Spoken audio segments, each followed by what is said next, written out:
drills one deep left center field. Freddie Freeman hits his first home run as a Dodger in his first at bat against the Braves.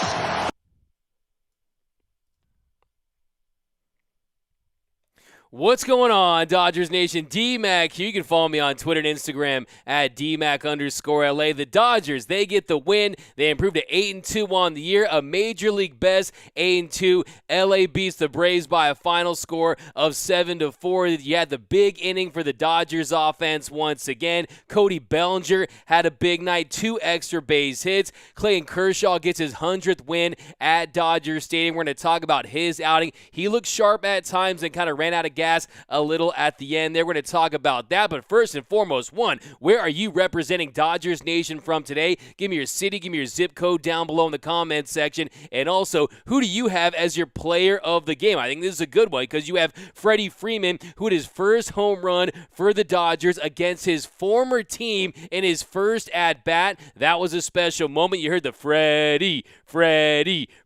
You got the 626. We got Fresno Damian from the 626. We got Eugenio Perez from Fresno, California. Justin from Ventura. Shout out to Yulo. Tommy from Cody. You got Cody Bellinger as your player of the game. Cody Bellinger, he's proving something early on. Now, I'm old enough to remember when people were saying that Cody Bellinger was washed, that he was Chris Davis, that they should send him down to AAA. No, Cody Bellinger, mechanically, he looks more sound. You see more of that explosion in his shoulder. He's looking more in sync at the plate, and today, another big night for Cody Bellinger. Goes 2 for 4, had 2 RBIs, his batting average up to 278 on the season. And then, of course, Trea Turner, he had the big 3-run bases clearing RBI double there in the 4th inning for the Dodgers. Another big 5-run inning for the Dodgers. That has really been the theme, is when this offense, they erupt, they explode, they start bullying teams, and you saw it once again on display there in that 4th inning. And here's another thing to think about, too, and what makes this so scary. What makes this so scary about this Big Blue Wrecking Crew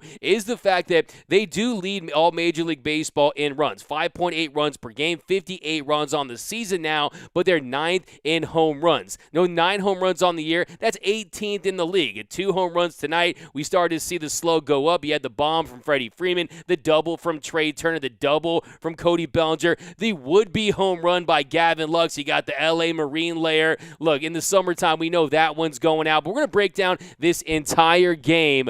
But like I said, the Dodgers, the offense is erupting. 5.8 runs per game, and right now they're 18th in home runs. So just imagine when this team starts to hit bombs with more regularity. You saw 2 tonight, but imagine that, and then also if Mookie Betts starts to get going and starts hitting like the player we know he's capable of hitting like. And then also 327 with runners in scoring position on the year for the Dodgers. That's the best in the National League, 2nd in all of Major League Baseball. And you saw tonight the Dodgers, they go 3 for 10 with runners in scoring position. But let me know down below in the comment section, who is your player of the game? If you're watching on YouTube, be sure to hit that like button, smash that like button, hit that subscribe button. If you're watching on Twitter, be sure to retweet the show because this is your show, guys. And let me get a Let's Go Dodgers.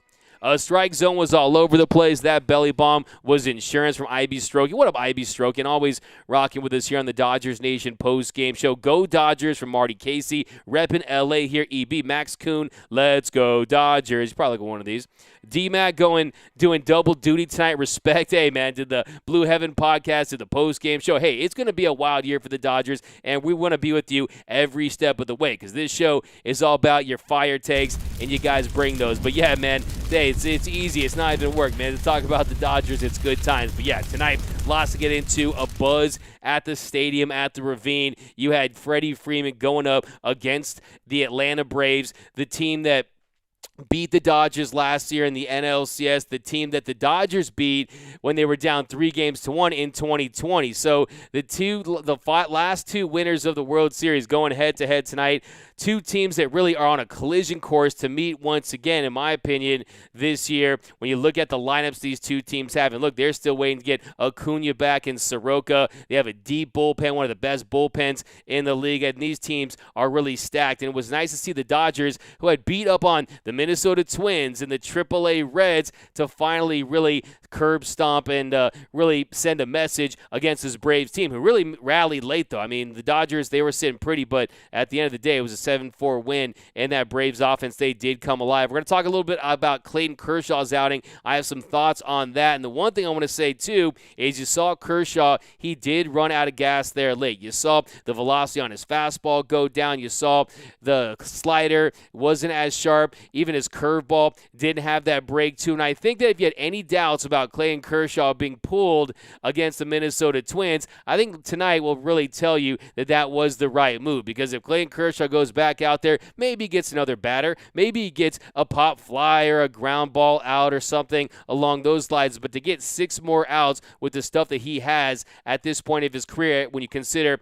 the ramp up that he's still doing and the fact that you did have the shortened spring training, the fact that he didn't pick up a baseball until January, I think that was the right move. And you saw Clayton Kershaw did kind of run out of gas in this one. Was sharp at times. You saw the swing and miss. You saw the punch outs. Ended up with 7 punch outs tonight, but wasn't as sharp with his command as we saw against the Minnesota Twins. 14 for 21 on first pitch strikes, ended up with 11 swings and misses, and then those earned runs were charged to him, and we're going to break down that name. But Trea equals extended. Yeah, Trea Turner, a fantastic talent, a world-class hitter. I'm just glad Trea Turner finally got a hit again. I mean, geez, he goes a whole game without getting a base knock. Nice to see him finally get a hit again and start a new hit streak. And look, I want to see him make a run at Tommy Davis's 31-game hit streak.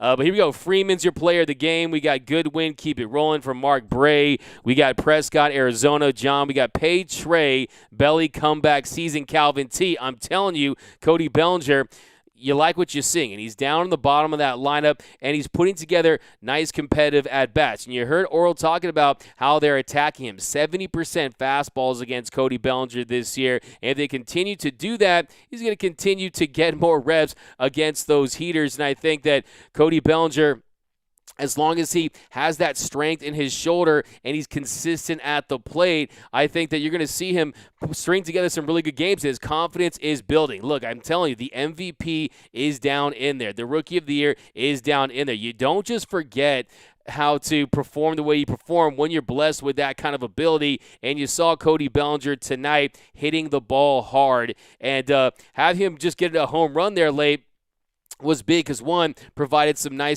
insurance run there late, and also continues to build his confidence. And I think that Cody Bellinger is on the right track. I don't think there's any question about it too. And you also look at the double. And look, the double he hit in the 5th inning there, a fastball inner half, and that's how the pitches that he has to attack. Those are the pitches that he has to attack. Fastballs, ones that he can drive, and he gets himself into a really nice count there. A 2-0 count. He misses that cutter away, a swinging strike, and then he tries to bust him inside with a fastball, and Cody Bellinger was able to get that double. And then we talk about the home run he was able to hit there late. And that pitch, 93-mile-per-hour fastball away, and Cody Bellinger just hit it out. So he's to continue to try to get his bat on some of these higher velocity fastballs. But I'm telling you, he is he's trending in the right direction, and you have to be happy about what you're seeing with Cody Bellinger when you consider the atrocious season he had in 2021, a 48 WRC plus, a negative WAR player, 165 batting average. So you wish him nothing but success after the year he had in 2021, and most importantly, just gives the Dodgers that stability in center field. You know he can play Gold Glove caliber center field, and for the Dodgers not to have to worry about that position all season long, because they know they're going to get production from him at the plate, and they don't have to worry about a sub 200 batting average. I think that that's really going to help this Dodger team this year. And look, Cody Bellinger is a guy that has hit some of the most iconic home runs in Dodgers history. Let's not forget, save for Kirk Gibson's bomb in Game 1 of the 1988 World Series, Belly's blast in Game 7 of the NLCS will go down as one of the more memorable home runs ever. But Peru in the house, JP Martinez, IB Strokin, what up to the regulars. We got Let's Go Dodger Gang. That's from Frankenstein Einstein. Can I get a shout out? Nathan Dang, you just did. What up? Welcome to the show. Ryan, this lineup is starting to look deadly as anticipated on paper. This team, when healthy, is just a nightmare. And yes, you said it best. This team is a nightmare, and they are who we thought they were, they are who we thought they were going to be, with the exception that you're seeing them get it done with a more dynamic approach at the plate. They aren't as home run reliant as we've seen them be in the past, and we know that's coming. We know that there's guys up and down this lineup that are capable of slugging. Max Muncy hasn't gone on that home run tear. Mookie Betts, he hasn't even barreled a ball up this season. He's a guy that his expected batting average isn't even where you want it to see. And then you have Justin Turner. He had the power surge early on last season. Trea Turner hit a career-high 28 bombs. Freddie Freeman's a guy that can hit you 30 bombs. Will Smith, he's a guy that's capable of hitting 30 home runs. So we'll see when this team really hits his stride and really starts to click on all cylinders when they combine what they're doing now with they're hitting for contact. They're starting innings off with singles, and then it just starts to blow up, and then they get that extra base hit. But this team they just look like a more dynamic offense, and that is despite the fact that their leadoff hitter, Mookie Betts, is struggling mightily early on this season. So the fact that they're having so much success, they lead all of Major League Baseball in runs scored, 5.8 runs per game, second in the National League in in batting averages, runners in scoring position at 327. The fact that they're not even close to peaking, I think, tells you how dangerous this Dodgers offense is capable of being. And I think at this point, I'm pretty certain that this is going to go down as one of the most lethal lineups in the history of Major League Baseball. We're talking about teams like the 95 Indians, the 27 Yankees, teams like that, with the ability they have, with the way they can produce runs.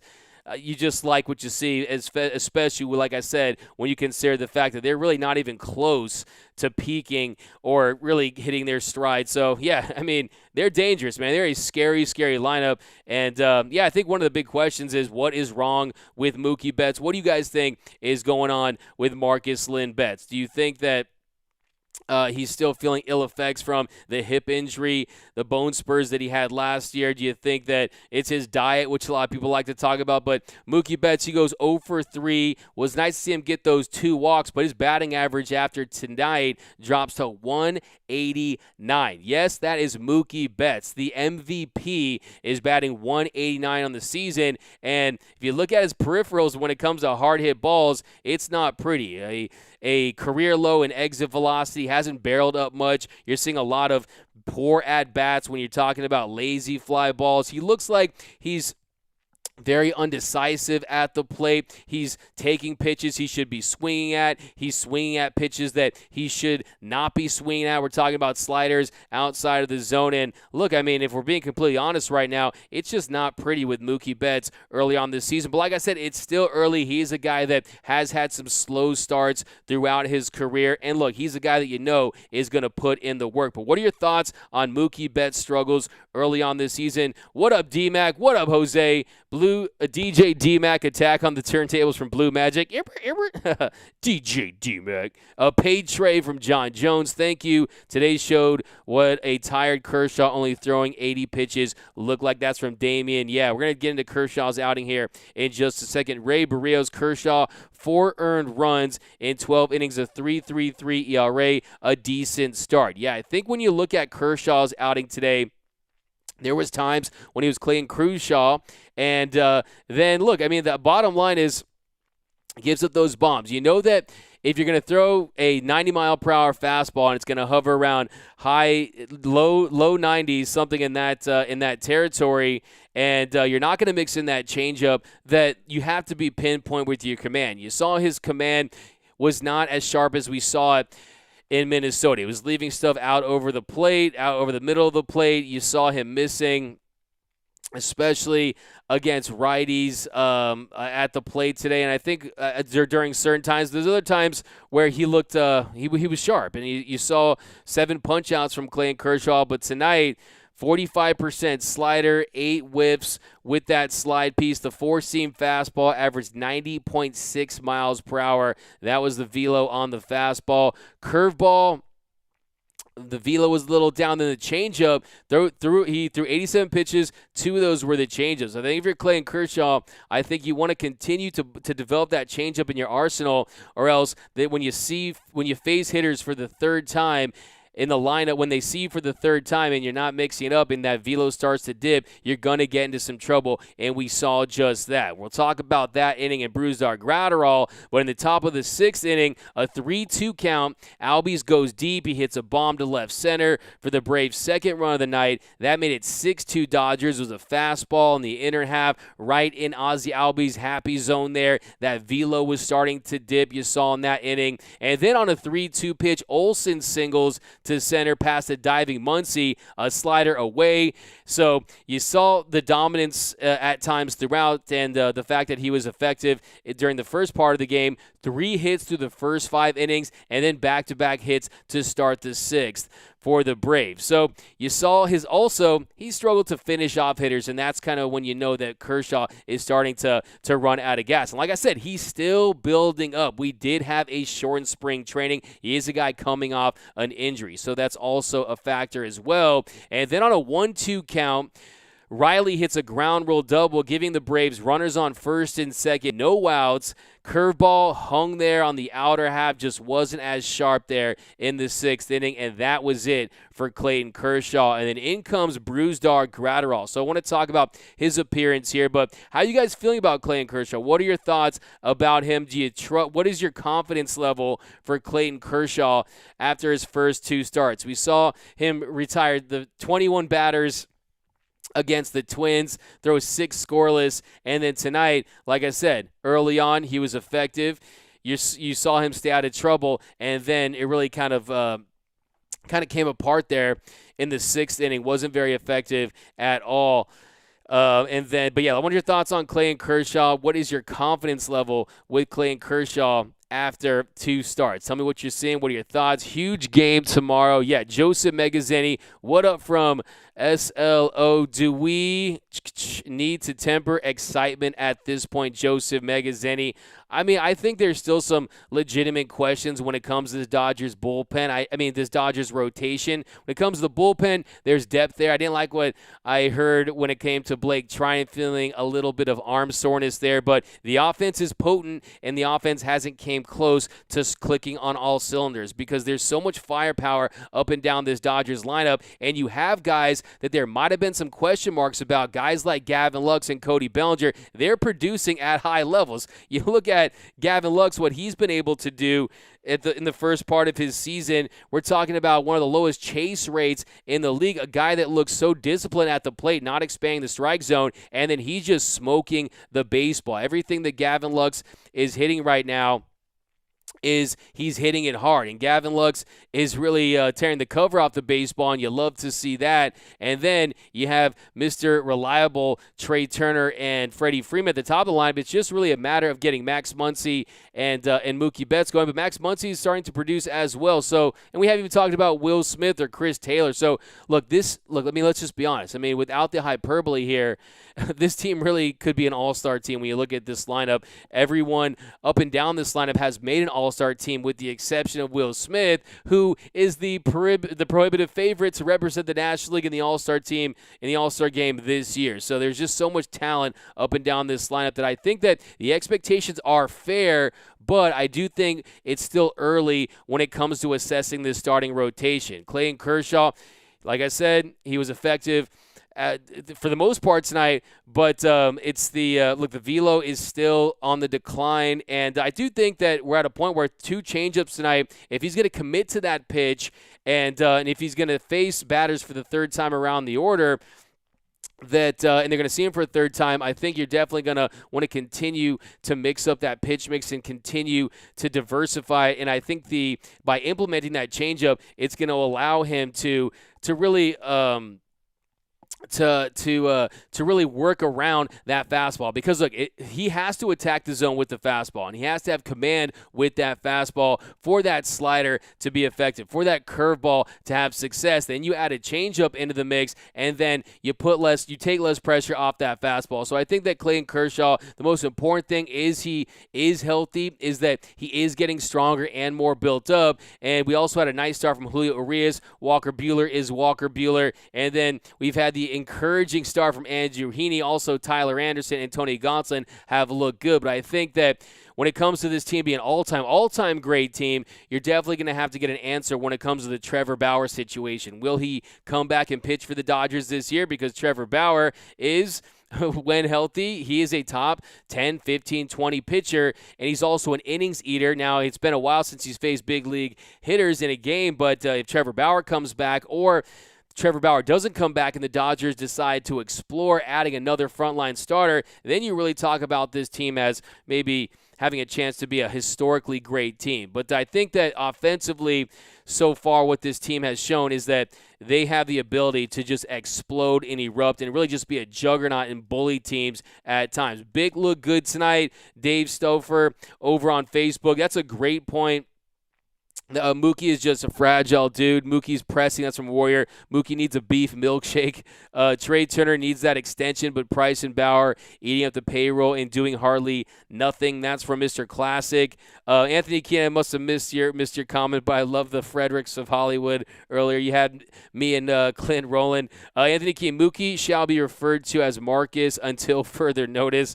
Hey, man, look, he's Mookie Betts, okay? He's the Dodgers' $365 million man. He's a guy that you have to trust. I mean, there's not a lot of guys that Mookie Betts, he's earned the benefit of the doubt at this point. But, yeah, I mean, I think just from a timing standpoint, a rhythm standpoint, he looks discombobulated. It's almost like you're playing MLB The Show and someone that has never played MLB The Show, they just turn on the game and they say, hey, I'll just be the Dodgers because the Dodgers are so good and I'll automatically be good. But it's a newbie and they don't know what they're doing. They're just like swinging at all kinds of stuff and they're just being terrible out there. It's kind of like how Mookie Betts, it looks like at the plate. It looks like he's playing MLB The Show, but he's never played the game before. That's how rough it's looked at the plate for Mookie Betts. But I do think that he's a guy that we've seen come out of this and go through slumps at times. And I'm still confident that he's going to turn around. I mean, look, he's a guy that has been one of the best players in the league for the last 5, 6, 7 seasons, but he just does not look right at the plate. I think it's a mental thing too. He's just not decisive at the plate. And if you look at his peripherals when it comes to hard hit balls, exit velocity, 0 barrels on the season, those are very concerning. But it's not how you start, it's how you finish. That's a great point, Anthony Keene. I'm afraid Marcus needed surgery on that hip and didn't do it. Anthony Keene, and look, that's a great point and something that I've been a little apprehensive to really say, but his swing is inherently violent. His swing definitely, it relies upon timing, and for him to get the hard contact, he's a guy that really has to sell out on certain pitches and on pitches that he can drive. And yeah, he just doesn't look like has the same level of explosion. If you look at highlights from when he was with the Boston Red Sox or early in 2020 or throughout the 2020 season with the Dodgers, and I'm not sure if that is because of that injury or it's really just a slow start to the season. I mean, it's not like he's old; he's still under 30. So yeah, I think that's something that is going to be a big topic and something that we're going to have to monitor closely here is how well Mookie Betts is playing and the struggles of Mookie Betts if he can find his way out of this. But Clutch Belly, Mookie needs to bat 8th. Not too worried. Expect Mookie to get it together. Mookie shows up in October for sure. Samuel Kim, bone spurs don't go away. He needs that surgery. Shave and smooth that hip bone down, Samuel Kim. Yeah, I've done some research. I've read some of the things that you're discussing that really you can get shots. You can try to alleviate that pain, but it's something that to really get back to 100%, depending on whose opinion you get, maybe you have to get under the knife. But look, as long as he's saying he's feeling right, as long as he's not complaining about it, I think the fact, too, he had the day off Saturday, that might be a little telling. But Kenley didn't look too happy watching the game from the visiting bullpen. Yeah, what were you guys' thoughts on Kenley Jansen? on the Atlanta Braves in a Braves uniform. So let's start breaking down this game, guys. Couldn't agree more. The OG Dodger dogs are better. Do you guys like the OG Dodger dogs, or do you like the Papa Cantella? I mean, to me, a Dodger dog, I kind of like the OG ones, but my friends at Papa Cantella hooked me up with some free ones, so gonna have to go with the Papa Cantellas. But Dodgers have enough without Mookie, and that's a great point, John, is the fact that they can withstand this. They can allow him to figure things out at the plate and still score 5.8 runs per game. They can still get production up and down this lineup without relying on Mookie Betts. He needs some meat, man. Yeah, I mean Mookie Betts. Might want to just switch things up. Give him some Dodger dogs. Kenley almost blew his first game when the Braves had the lead. I don't need that anxiety in my life. Like I said, since Kenley Jansen signed with the Braves, alcohol sales have gone down in the greater Los Angeles area. The California adventure. No, but look, yeah, he did have that rough that where he gave the 3 runs in his first appearance. Has had 2 solid appearances since then. LOL. Rialto, we need Jansen to give up homers this series like the old Kenley Jansen. Yeah, wouldn't that be kind of funny? It'd be the first time that you cheered Kenley Jansen for blowing a save as if he did it in this series. But hey, with the way this when you see the way this offense can produce, I mean, will we get in a situation where the Dodgers are down? You never know. Use Royds Mookie. You got so funny. Smash that like, fam. Thanks, Hannibal. Yeah, smash that like button, guys. This is your show. I'm the man of the fan. I get your takes, and we break down the entire season together. That's what it's all about. Get the fans' perspective. We get the real fan takes. It's not stuff for on TV or the radio. You try to, it's a Dodgers PR machine. We get the real, authentic takes here, and that's what I love about this show. We need Mookie's mom. We need Mookie's mom to visit again. Hey, man. Hey, if we need some arms, she's got an arm, right? She's definitely someone. D-Mac, thanks. Appreciate it, Elder One. You're the best. Right back at you. You guys killing it. D-Mac, Kershaw looks sharp and had a great start, but it looked like he just ran out of gas. And, yeah, it's kind of what we talked about in this one. Start breaking down this game. Clayton Kershaw, you're talking about the top of the first inning, gets Albies to ground to third for the first out, and then he strikes out Olsen swinging with the fastball. So that was very encouraging when you consider the fact Olsen, one of the hottest hitters in all of Major League Baseball, heading into today's action, tied for the league lead with 16 hits at an OPS over 1,200. To see him strike out Olsen with a heater early on in the game, that was definitely an encouraging sign for the second out. Strikes him out with that fastball. And then on a 1-2 count, Kershaw gives up a single to Riley. Hit the target. Nice piece of hitting by Austin Riley there. And then he gets Ozuna to ground into the fielder's choice. So 19 pitches in the first inning. Gave up that single to Riley, but did strike out Olsen. Pay Trea, bet on Belly Blue Magic. If that's from David Apple. Yeah, what were your thoughts on the Apple TV broadcast? I mean, to me, when I saw it, I was at the game, but I did want to see what you guys were talking about, so I watched some of the highlights there. Yeah, it was definitely a little rough. I mean, Steve Jobs was rolling over in his grave watching that. I mean, to me, I almost thought, hey, look, I mean, MLB blackouts are bad, but, I mean, they might be better than watching this Apple TV broadcast. No, I'm just playing. But so nice here. Bob Costas calling the game for Apple TV. Was he? Apple TV is crap. That's from Warriors. We got Apple TV. Boo. Here we go. Finish him. There we go. It's a shame Kershaw ran out of gas. It really is because, I mean, he was cruising. He was cruising at times, and I think that when you're going against a lineup like this Braves team, guys like Ozzy Albies, especially against a guy that he can really get it done and hit tanks off of lefties, he rakes against left-handed pitching. High schoolers better than Apple TV. Davis greater than signed Buck. Yeah, I'm with you on that one. That's from Ohio. Boy, we got terrible. They don't know how to cut in and out Apple TV.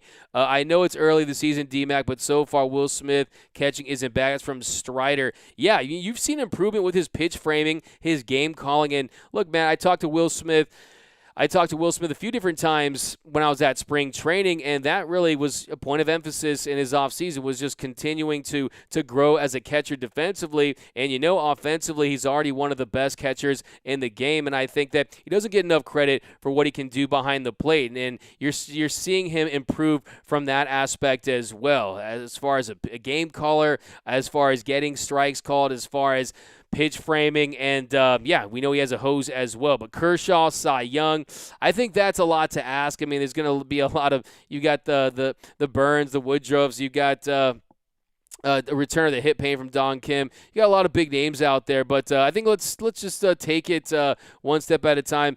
D-Mac at the best. Lost my thing, but I appreciate that. Oh, Chaos. D-Mac at the best. I like those two dudes in their mom's base.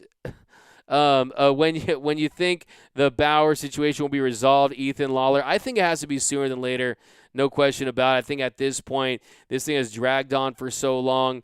I think that it does feel like it's imminent, and that's just pure speculation from me at this point. But based on the fact that that administrative leave was extended from April 16th to the 22nd, it lets you know that a decision is definitely coming sooner than later. There's no question about it. Mookie will be fine. He's notorious for his slow start from Daniel Lawrence. Then the bottom of the third inning. We can talk about the bottom of the first. So bottom of the first, a 1-1 count. Mookie Betts, he flies to center. Another low-quality bad AB from Mookie there. And then on an 0-1 count, Freddie Freeman, he hits his first home run as a Dodger in his first at-bat against his old team. That made it 1-0 Dodgers. And look, you couldn't script it any better. Freddie Freeman in his first at-bat against his old team with the Los Angeles Dodgers, he goes yard. That's why it's Freeman going to Freddie Wood, and it was exciting to see him get that bomb there because we've seen him string together tons of singles. He had the 4-hit day yesterday, the 19th of his career, but for him to go deep and send a message to Alex Anthopoulos and the Braves saying, hey, I'm Freddie Freeman, and I'm an elite player, but hey, man, if you're the Braves, you end up with Matt Olson, so not too much of a drop-off, but still a great moment there for Freddie Freeman to get his first Dodger dong of his career. And, most importantly, puts the Dodgers up 1-0 there early on. So Dodgers, they take an early 1-0 lead. Hooray for Freddie Wood. And then the bottom of the third inning, Lux grounded to third for the first out. Betts walked, and then Freeman walked. Dodgers get back-to-back walks. And then Trea Turner, he grounds into a fielder's choice at first. They get Freeman at second. And then Trea Turner, he steals second. So that's one thing I was talking about earlier. The 11th stolen base for the Dodgers this season, tops in the league. And that's definitely a sign that there's a different approach. They're more aggressive on the base pass. When you have Trea Turner, the fastest player in the league, a guy that's Sonic the Hedgehog in the flesh, you have to use that. But also guys like Cody Bellinger and Gavin Lux, other athletic guys, Chris Taylor, Mookie Betts. There's so much speed and athleticism on this team. You have to take advantage of that, and we've seen that early on this season. Last year, the Dodgers middle of the pack when it came to stolen bases. So far early on, we know the Dodgers, they're going to be aggressive this season on the base pass, and that's something that feels like a calculated move in a way to score more runs and generate offense. So you had runners on first and second with 2 outs on a 3-2 count. Muncy takes strike 3 looking. So the Dodgers, they had an opportunity to plate some more runs there in the third. A nice pitch there by Inoue to get out of that jam. And then top of the fourth inning. Let's do some more comments and keep breaking down this game. Commentators are horrible. The odds for every play were just unnecessary. That's from Damien. Jennifer Torres' prediction for tomorrow's game. I think tomorrow the Dodgers, you got to feel good about them getting the dub tomorrow. I mean, what is your guys' predictions? I'll give you mine at the very end. But Joe Davis, the best announcer, agree 100%. Joe Davis, the new voice of the World Series, couldn't be happier. Great dude. D-Mac for live commentating. Hey, man, I might consider doing that this year. Kershaw, Cy Young from Edwin. Jimmy Denson, Mookie will be aight. Will get hot. Right on time. Dodgers need him, Jimmy Denson. That's a great point that you bring up there, the fact that guys aren't all going to be hot at the same time throughout the season. Who's hot right now? You have Gavin Lux and Trea Turner and Freddie Freeman. Maybe they hit a cold streak and Mookie picks up the slack and he heats up. That is how baseball is. It's the ebbs and flows, the ups and downs, the smiles and frowns of a full 162-game season. And the fact that they do have so much talent on this team, it puts less pressure on Mookie to really force things early on this season and really start to fine-tune things and figure things out and get back on track and get on track really for the first time.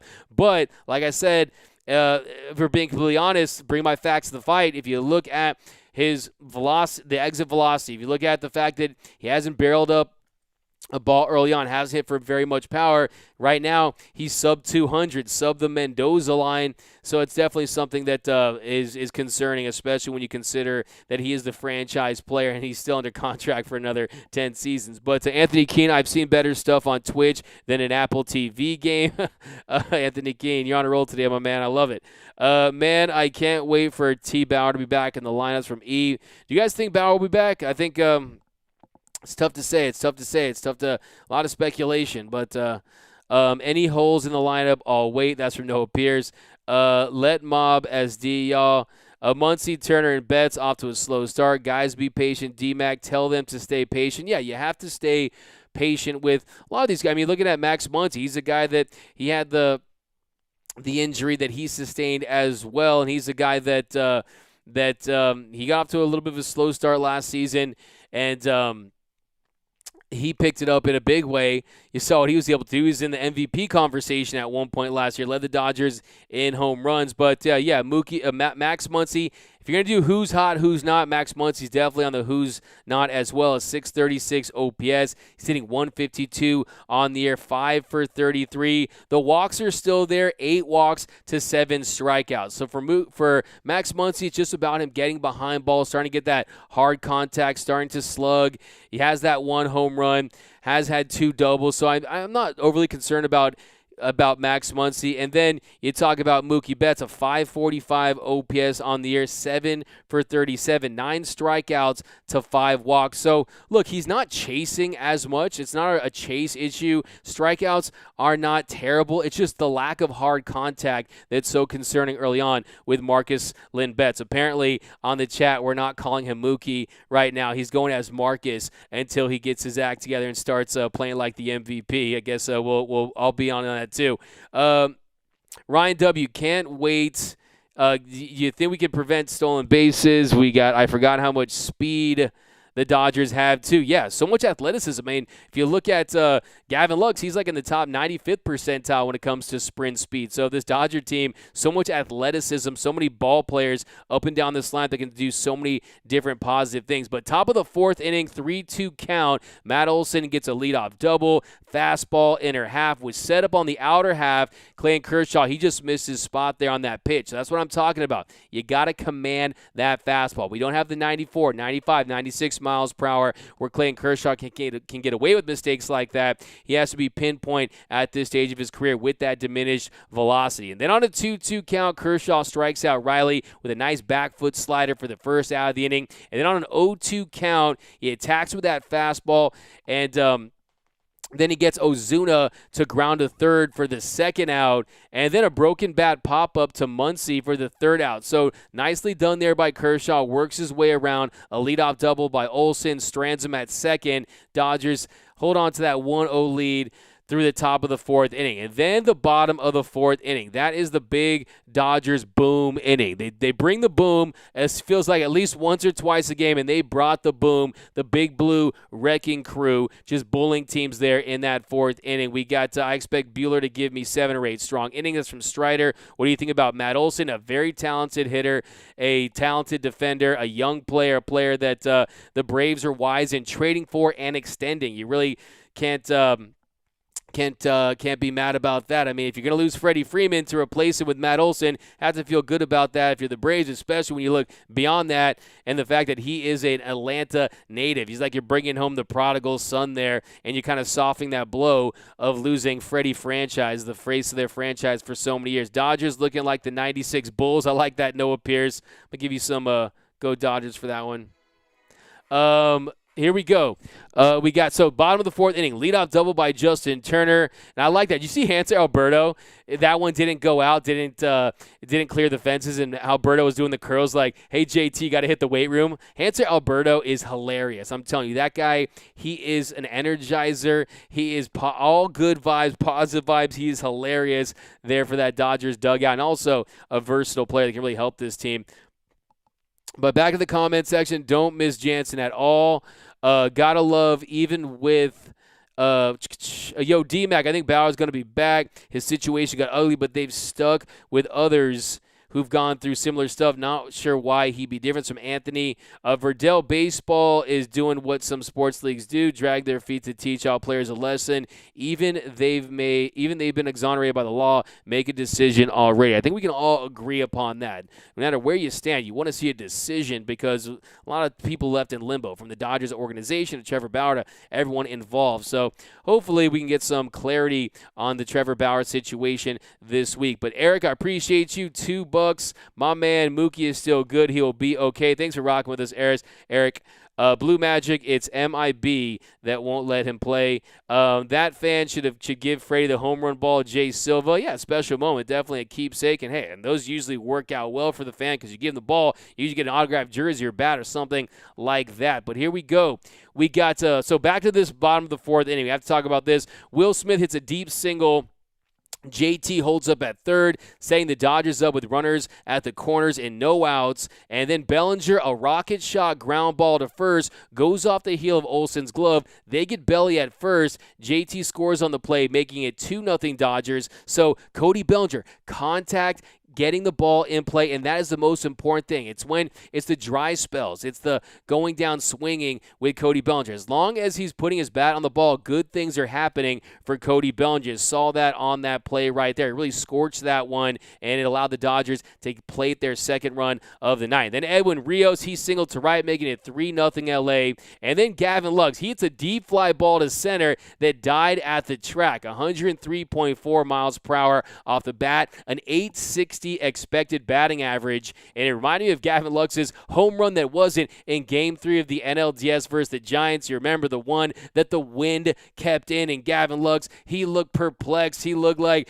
he was so disappointed. There was that same feeling for Gavin Lux. So some bad lucks for Lux on that one, a 390-foot flyout. And then Betts, he draws a 2-out walk. And then Freddie Freeman, he walks to load the bases for Trea Turner. And then this really was the big hit of the game. On a 2-1 pitch, Trea Turner ropes a double to left that clears the bases to make it 6-0 Dodgers. Another big inning for the Dodgers. LA brings the boom in that one. And then Muncy lines to left to end the innings, but the Dodgers get 5 runs on 4 hits and 2 walks. The big bases clearing double from Trea Turner. The big inning right there. 7 balls in play for the Dodgers that inning, 7 hard hit balls. So they were tearing the cover off that poor baseball. I mean, they were just scorching that thing. Trea Turner, MVP. Who has said that, Jonathan? You know, if you've been watching this show, that was my pick. Trea Turner, I have as the NL MVP. I just think it's going to be a big year for Trea because, hey, it was a tremendous trade for the Dodgers, and I definitely think that he's a guy that on a day, he's a guy that he's on the field. He doesn't miss games, hasn't taken a day off. He's so dynamic. He can do everything out there on the field. More comfortable playing his familiar shortstop position. And, yeah, it's going to be Trea Day in L.A. for at least one more season. But, hey, Andrew Friedman, if you're watching this, just sign the man. Extend the man. Give him the money he needs. Give him the money he wants. Give him that $280. Give him that nice bag. We got hard to keep the Braves bat silent. That's a great point, Weston. And they're a great team. You have to tip your cap sometime when you're facing another explosive offense that has talented hitters. And that Braves offense, I'm telling you, from top to bottom, they have guys that can get it done. And, you see why they, along with the Dodgers, have been the class in the National League for the last 2-3 seasons. But remember, if not for Trea, Dodgers don't even make the playoffs last season. You're absolutely right. The Dodgers, best record in the league after they got Trea Turner. Him along with Corey Seager, they led the way at a WRC plus of like 156. He was fantastic, and I think that's part of the reason why he didn't perform as well in the postseason was because they rode him so hard down the stretch. And look, he led to a batting championship for Trea Turner. But yeah, he was really fantastic with the Dodgers. But congrats on Kersh, 100 wins at Dodger Stadium. Yeah, mash that like button for Clayton Kershaw getting his 100th win at home. So top of the 5th inning, Clayton Kershaw comes out, gets d'Arnaud to fly to left for the first out, gets Arcia swinging for the second out. And, so he was even getting strikeouts late in the game. There he gets some He's still able to get those strikeouts. Another one with the slider, and then he struck, and then Heredia. He ambushes a fastball and he goes deep. That makes it 6-1 Dodgers. So if you look at that pitch right there, 90 miles per hour, about belt high, and he ambushed it. And that's what you're going to see with Clayton Kershaw in the later innings. The second or third time he's facing a lineup, you're going to see hitters ambush that fastball, especially because they know that he's going to try to attack him with that, especially early on in the count. And then Kershaw, he gets his 7th strikeout against Swanson, and man, Swanson's really going through it. And then the bottom of the 5th inning, Justin Turner walks Smith. He flied to right for the first out. Then Bellinger, he doubled to right. JT advances to third, setting the Dodgers up with runners on the corners and 1 out. And then Edwin Rios, he struck out looking for the 2nd out, and then Gavin Lux, he grounded second for the 3rd out. So you saw in that situation, Dodgers missed an opportunity, had runners on the corners with 1 out, and couldn't capitalize. So talk about the other innings right there. We talked about Brusdar, Gratterall, and then how about seeing Craig Kimbrel? Do you guys feel like you have more confidence seeing Craig Kimbrel out there as opposed to Kenley Jansen there late in games? Because you saw Craig Kimbrel, as long as he has the feel for that breaking stuff, as long as he's throwing his curveball close to the strike zone, and he's allowing that to set up his heater. And, he's going with that knuckle curve, going with that four-seam fastball, and that combo is working for him. He's going to be one of the best closers in all of Major League Baseball. And he comes in, and he gets it done for the Dodgers, gets Albies to ground out for the first out, and then he gets he struck out Dickerson there. He struck out Dickerson with that curveball bottom of the zone. Gets Swanson to ground out, ground to that double play. So, yeah, I mean, I think when you look at what Kimbrel was able to do tonight, he was effective out there, and I think that he's going to be a rock for this Dodgers bullpen. I do have a lot of confidence in Craig Kimbrel. He goes an inning, had the 1 punch out, 14 pitches, 9 first strikes.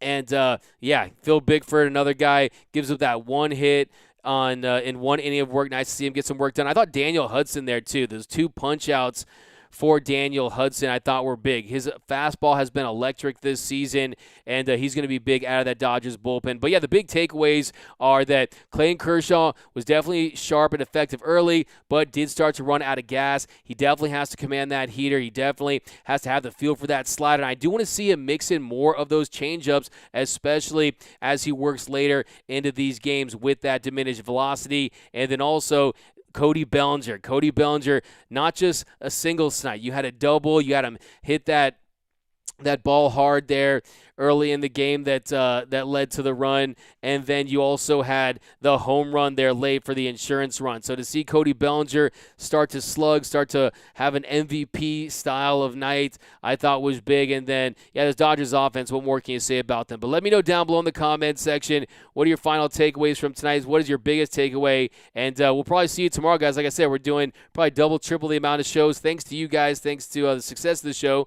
We're doing more Dodgers post-game shows this year because, man, you guys bring those fire takes. Let's do it.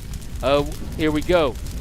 We got what is our weakness this year, Doug, from David, if we have one. I think that we still have to wait and see how the starting rotation is. I mean, a 1.71 ERA so far heading into this one, second all of Major League Baseball behind the New York Mets, but my concern is those top-end guys. Julio Urias, a really great bounce-back performance. Walker Buehler, we're going to see him. I want to see how his strikeout total is, how effective he is. Clayton Kershaw, how does he continue to build up? And then start the back end of the rotation. Is Andrew Heaney's numbers going to stabilize with those high whiff rates and those strikeout rates and Tony Gonsolin and Tyler Anderson? So to me, this organization is always going to be built on pitching. And that is the foundation. I think that to me, I think the bullpen has the depth. They have the arms, especially with the addition of Craig Kimbrel. And the offense is as potent as you're going to get in all of Major League Baseball. The only question mark at this point is the starting rotation. But got to cover it all. Luck will change. Just keep putting a good at-bat on the ball and seeing the zone well. Your postgame show is better than listening to Kirsten Watson. Hey, man, good times, man. She's good. She's cool, man. Kirsten, she's cool. But I appreciate you guys. You guys really make the show what it is. And this, like I said, this is a place for Dodger fans to unite, and we get those real takes. We don't have to sugarcoat anything on this show. We keep it real, rough, rugged, and raw. This is what the realness is all about, the real fire takes that you guys bring. But thanks for rocking with us, guys. A couple more takes here. We'll head out of this one. Yeah, I agree, though. She's definitely, I agree with that. Miss Rizzo, we got Ryan. If this offense keeps up, Kimbrel is going to be starving to get saves, but we'll see. Look, I mean, it's a good problem to have, but, yeah, when you talk about someone like Craig Kimbrel, and Craig Kimbrel is a guy that we know what closers, what their Hall of Fame resume, what it's all about, and it's all about continuing to rack up those saves. And Craig Kimbrel is a guy that 374 saves in his career heading into tonight. So, I mean, yeah, but he'll be fine. Look, I mean, the Dodgers offense, like, baseball is going to baseball. They're not going to score 5.8 runs every night and have these monster innings. So, look, I mean, they're going to have a great year, but you are going to have some tighter games. That's just how baseball is. Guys go into funks. You never know when injuries happen. But it's definitely a solid start, and I do like just the approach of this Dodgers lineup. Like, you don't have the boomer bust, the feast or famine like we've seen for so many years. Like I said, Dodgers 18th in home runs heading into tonight, but number 1 in runs scored, and that to me is the most important thing. But thanks for rocking with us, guys. After the Dodgers, they get the win. Freddie Freeman gets his first home run as a Dodger against his old team. Clayton Kershaw gets his 100th win at Dodger Stadium, and most importantly, the Dodgers, they get their 8th win of the year. They're 8-2 on the season. That's the best record in all of Major League Baseball. You have Walker Buehler going up against Max Fried tomorrow, and we'll be back for another post-game show. So as you're watching the game, guys, have those fire takes ready. We're going to get more and more fan takes on this show as the year goes along. But thanks for rocking with us. As always, enjoy the rest of your night. Thanks for rocking with us here on the late night. And Bobby Miller will be another Walker Buehler. Mookie, stay away from bowling. That's from Blue Magic. But but thanks again, guys. Thanks for rocking with us. My name is Doug McCain. You can follow me on Twitter and Instagram at DMac_LA. For our latest Dodgers news and rumors all season long, live post-game shows and breakdowns, you're going to find it right here. So be sure to hit that subscribe button, hit that notification bell. And if you really want to support the channel, smash that like button. And until next time, think blue, bleed blue, and I'm out.